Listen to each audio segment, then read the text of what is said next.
everybody, and welcome to That Real Texas Team podcast, hosted by Curtis Brown, part of the Curtis Podcast Network network of podcasts. You can also check out Third and Teal, the Jaguars associated sister affiliate podcast, Titans Takeaways, as well as Unstabled. And you can also check out the mothership of Curtis's podcast network. Tonight, from a Texans perspective, we've already gone and done way too early roster projections.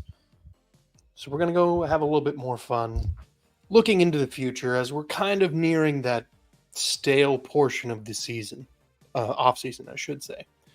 We're going to talk about, is the AFC South better than we think it is?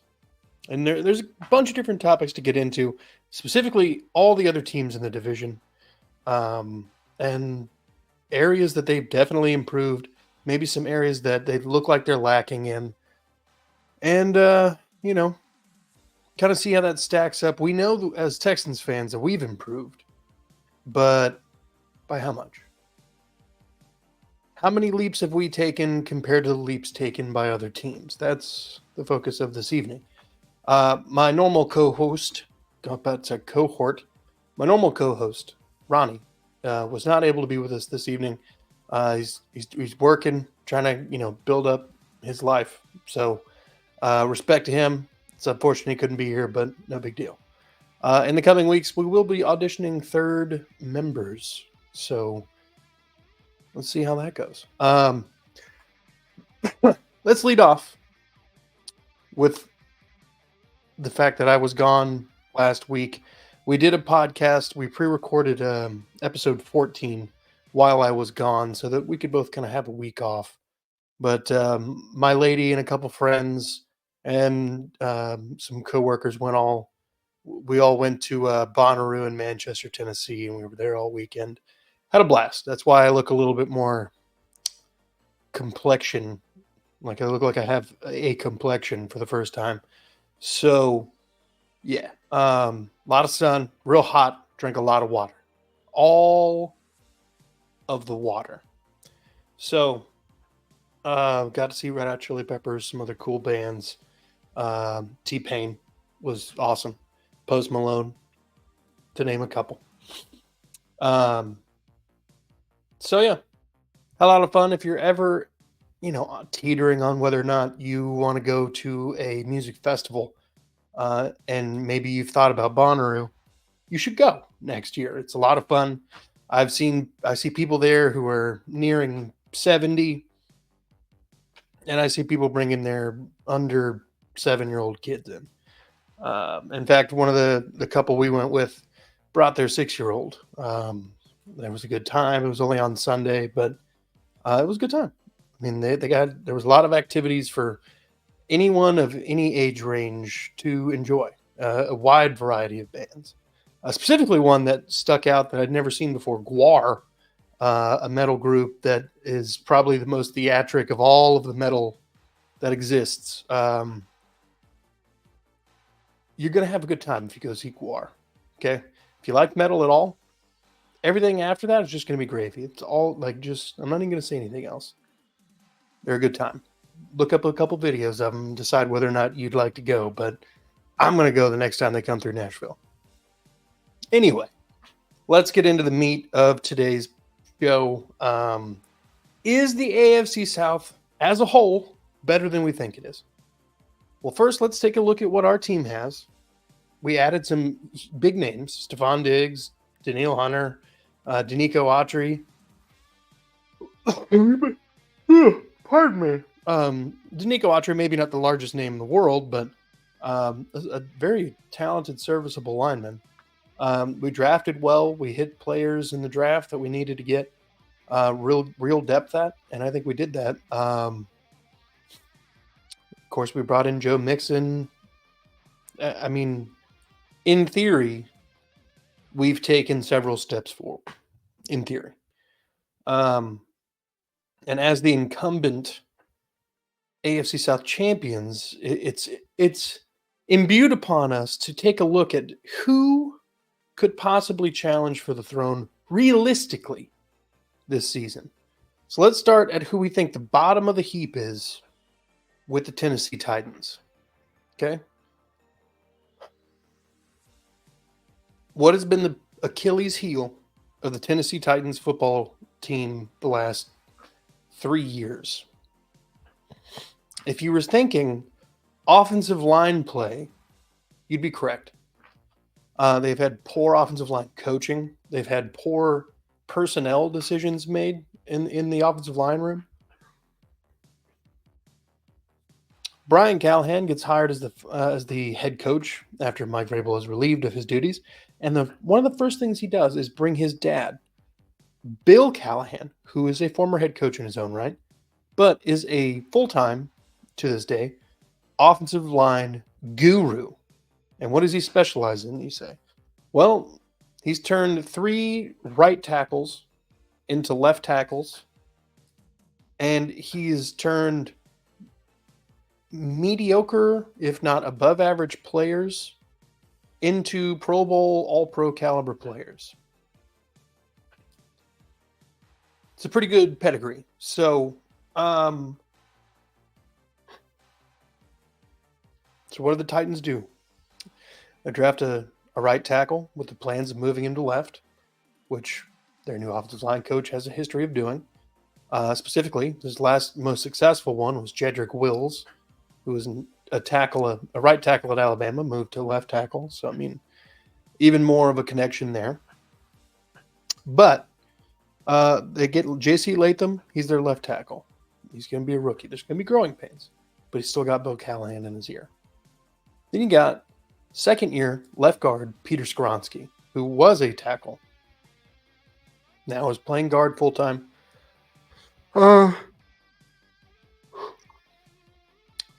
They bring in Lloyd Cushenberry, who is a phenomenal center. Young center, I should say. There are some guys out there who are pretty good. A lot of the PFF things don't really like him, but I've begun to kind of cool my jets on really getting gung-ho about PFF scores. Then, of course, they're kind of a little bit of a question mark at right tackle. But they did bring in Shaq, Shadiq. I want to keep saying Griffin, but I know he's not one of the Griffin brothers. Shadiq Charles, the offensive guard who played last season with the Washington Commanders.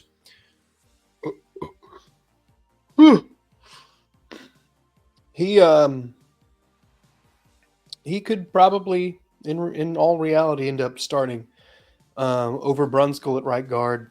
But I could see either one of them starting at right tackle. They also have Jaleel Duncan and a couple other guys like Dylan Radins who are looking for a more solidified spot. But again, it all comes down to Bill Callahan. I think he's going to be a very important figure if the Titans do right the ship this year. If you were thinking earlier when I asked what's the one thing that's been holding the Titans back the last 3 years, if that answer was the wide receiver room, you're also correct.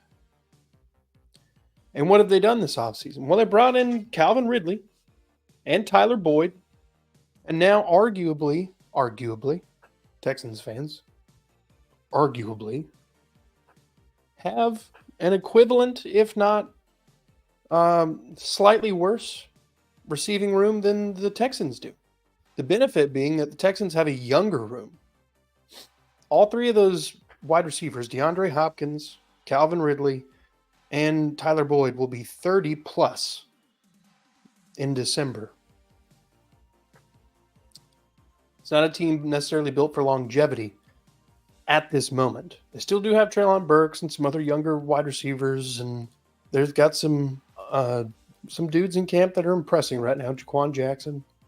But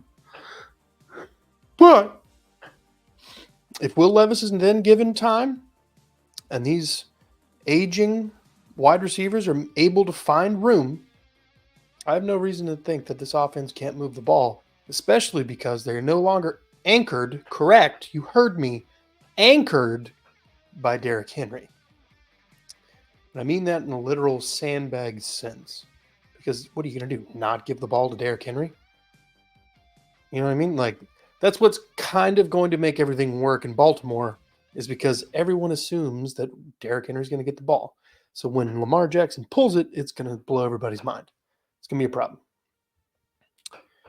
The Titans defense is their big bugaboo this season. They didn't really do a lot to address safety. They've been bringing in some veteran guys to kick the tires, but nothing official as of yet. I'm so sorry, ladies and gentlemen. I literally was not, I didn't yawn at all before I started this. Now it's all I got. Maybe it's because I'm talking so much.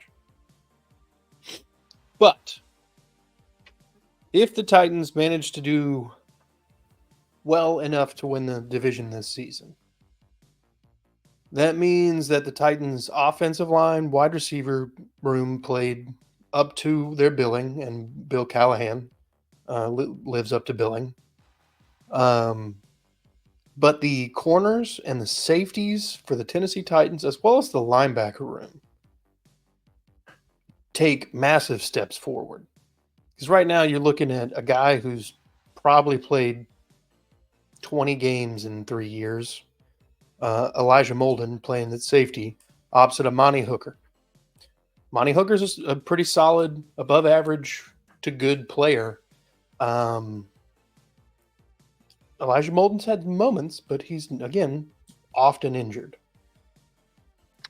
Then you got corners, L'Jarius Sneed, who's in a new scheme now, who's probably going to be asked to do more than he has with the Chiefs. Maybe not, but probably. And then they brought in Chidobe Awuzie to be cornerback 2, and they still have Roger McCreary as corner 3, and they're hoping former first-round draft pick Caleb Farley can be productive and actually play, like, at all.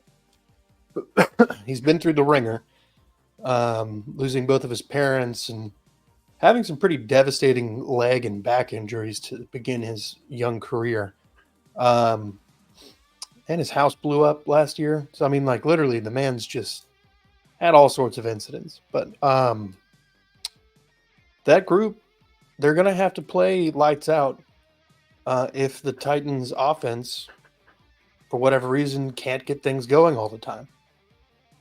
But if they all play in unison and they play complementary football, there's a good chance that this Titans team is vastly improved. Again, this is a team that won 6 games last year, and they were awful. Anybody going to talk about the Miami game, the Monday Night Miracle, where somehow Will Levis scores, 16 points to win the game? It's crazy. It's crazy. It's crazy. Let's shift to the season prior division winner, the Jacksonville Jaguars. Now, it's not necessarily that they're at the second worst in the group. It's just where I went next. The Jacksonville Jaguars are interesting because they let Calvin Ridley go. They offered him a decent contract, but the Titans just threw a little bit more money at him, so he went to Tennessee. But they bring in Gabe Davis. They draft BTJ, Brian Thomas Jr. out of LSU. They address some needs of the offensive line. They address some needs with the defensive line, as well as they get a little bit of depth at corner. I mean, honestly, this team is solid. They've got running backs for days. The tight end room is like 3 or 4 deep. Like, dudes who could probably be at the very worst tight end 2 on most teams. I mean, like, they got depth at a lot of really solid places, and they went ahead and they locked up Trevor Lawrence for the long haul. Now, his contract extension doesn't kick in for 2 seasons. So he's got his 4th year, and then his 5th year deal, or a 5th year extension, and then the contract. So they even have a little bit of time to keep building around him. Just a matter of, he can go out there and make it worth their time, I guess. But this was a game last season between the Titans and the Jaguars where the Jaguars win. They win they're in the playoffs at the very least. If the Texans and Colts would have tied or something, I think the Jags would have won the division. Or even if the Jags, or even if the Colts or the Texans won, the Jags may have still won the division because of just general division record. I think that's how it was. Yeah, because they split with us, they swept the Colts, and then they split with the Titans. So they were 4-2, we were 4-2. So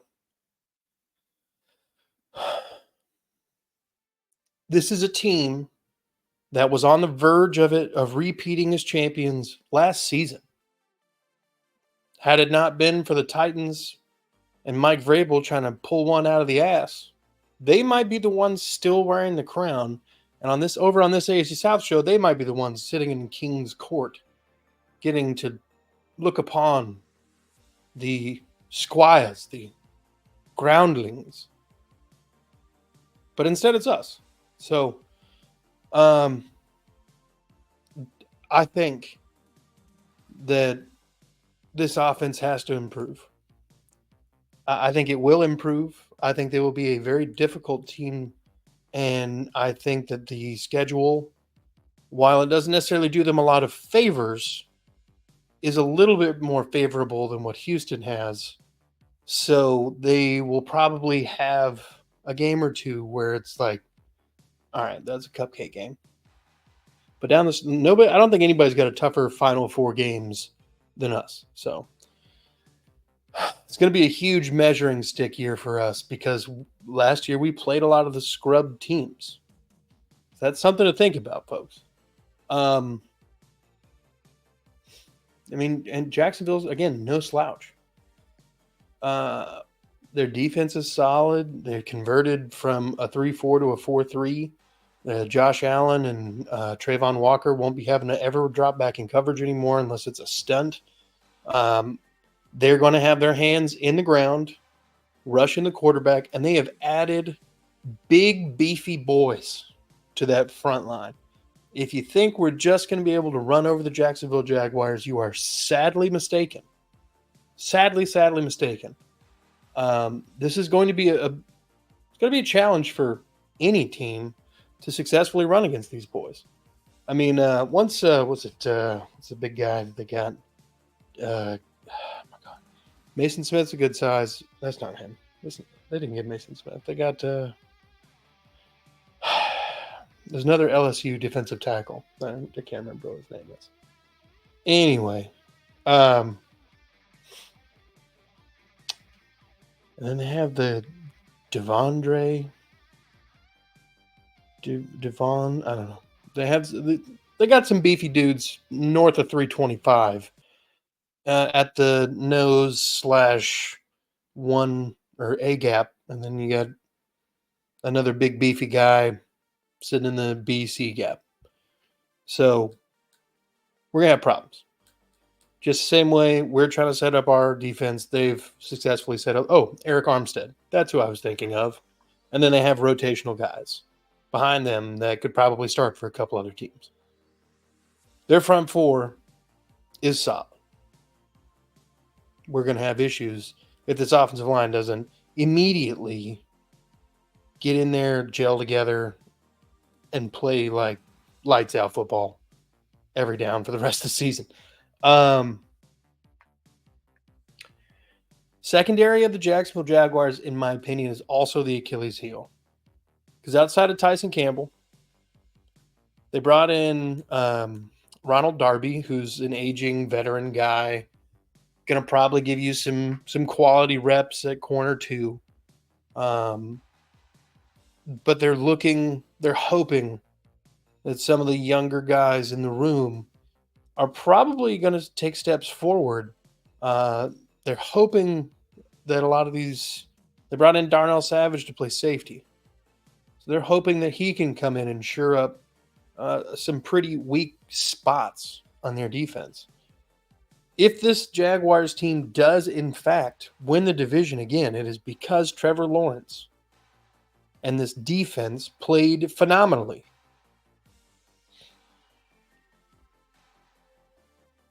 And that'll be a shock to nobody on this podcast. Now let's move to the most interesting team in the division, in my opinion, the Indianapolis Colts. Now, while we only got technically 12 quarters of football or something out of Anthony Richardson, he played pretty well. Played better than I thought he would, especially thinking that he was just going to be a flat bust. The problem is he only played 12 quarters of football in a season where there's 4 quarters of football every game for 17 games. Know what I mean? I think he appeared in 5 games. That really kind of sets the table here for you. Jonathan Taylor missed a large part of the early portions of the season on the PUP list for a little bit while he was working out a contract. Their offensive line got a little better. They brought in some more edge rushing talent in the first round. Some people, I think he was the first defensive player taken. Some people said that if there wasn't such a run on offense, that guy would have been a top potentially 5 pick in any other draft. And they got him at pick 15. Their linebackers have been consistently good for the last several years, and they've had guys who were at one point special teams players come in and produce at elite levels. Zaire Franklin was a career special teams player. Comes into Indianapolis, starts after injury to Shaq Leonard, and that's it. Next thing you know, he's leading the team in tackles. The problem with the Indianapolis Colts, which is a new problem, they have nobody that scares me playing in their secondary. Juju Brents, second-year player, is really the biggest threat, in my opinion. I'm not scared of either one of the safeties. I'm not scared of the middling cornerback room behind Juju Brents. Juju Brents played pretty well, but he wasn't always available. Then you've got DeForest Buckner and Grover Stewart. They're solid defensive tackles who, when they're in the game, it's hard to run the ball against the Colts. They've built themselves to play solid defense, and they do that on most occasions. Gus Bradley, who gets a lot of shit for the poor defensive coordinating that he does from time to time, there's a reason that he does what he does. It's because the defensive front, while they are only 4 people, they get to the damn quarterback really well. They rarely send a blitz, so they've got 7, 8 in coverage most every play. 6, 7, 8 dudes. And the problem is, nobody was just making any plays. Nobody could stay with anybody. I get that you send pressure to make people make mistakes. I understand this. But when you're, I think at some point last season, they were top 4 in sacks. When you're getting that kind of production and you're not even blitzing, you're literally just a hair, just hairs away from not having to worry about sending blitzes because you're doing so well. Adonai Mitchell being added in the second round adds an element of size and speed that the Colts didn't really have. Alec Pierce has lived up to no expectations. Michael Pittman, solid 100-catch, 1,000 yards guy basically every season. That's just what he's going to do. He's going to get you about 5 yards every catch. Occasionally, he'll mess around and catch one for 20. But homeboy's consistently moving the chains. Then you got Josh Downs, another young guy, I believe, where did North Carolina. Out of North Carolina. Josh Downs is a Tank Dell .0. You know what I mean? Like it's this. They're basically the same shit. Yeah. The Colts are a mystery because it's not just, oh, this position group's got to play good or this position group's got to play good. The quarterback they want is Anthony Richardson. And if he can't stay healthy, they've got no chance.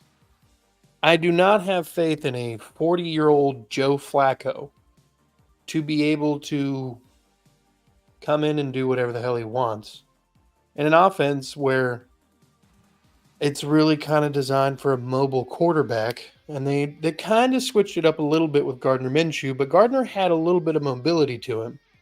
At this point in Joe Flacco's career, it's not really a thing. You know what I mean? It's just not his bag. And if you really want... Sorry, my lady was calling. And if you really want, like, you just got to apply pressure. And I think the Texans are going to be able to do that because it's not like they've replaced the offensive line per se. They still got the same dudes.